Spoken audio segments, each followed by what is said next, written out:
روزی کا ٹھکانے کا الگ دکھ، پردیس میں روزی کا ٹھکانے کا الگ دکھ، اور گاؤں تیرا چھوڑ کے جانے کا الگ دکھ،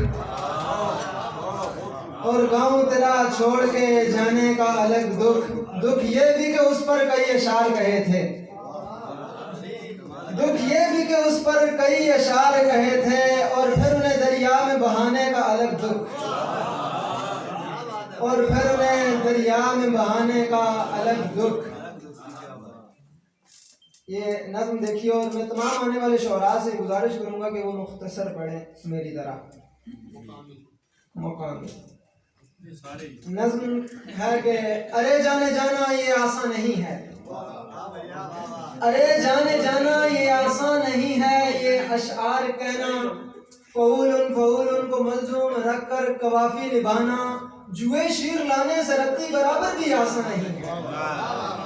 میری جان حسینوں جمیلوں سے دنیا بری ہے، مگر چند خوشبخت ایسے ہیں جن کو میسر ہے شاعر۔ پری پا کروں کہ جو نقشے اتارے، جو ان کو نکھارے، جو ان کو سنوارے، جو زلفوں کو، ماتھے کو، ابرو کو، پلکوں کو، آنکھوں کو، چہرے کو، ٹھوڑی کو، گردن کو، اور چال کو، اور خد و خال کو کچھ بیاں اس طرح سے کریں اور ترستے رہیں، اور اس کے لیے پھر کبھی چاند تاروں حسین آبشاروں، کبھی مرغزاروں ندی کے نظاروں، کبھی کوہساروں کے اٹھتی بہاروں کے آگے لیے اپنا کشکول گھومیں، کبھی طرز آہو کی پھولوں کی خوشبو کی کوئل کی کوکو کی تمثیل باندھیں۔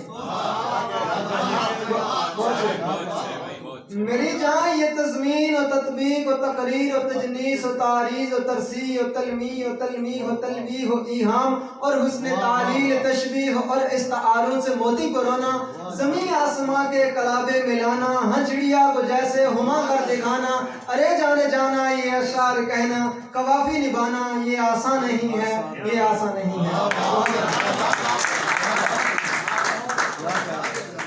بہت شکریہ۔ اب میں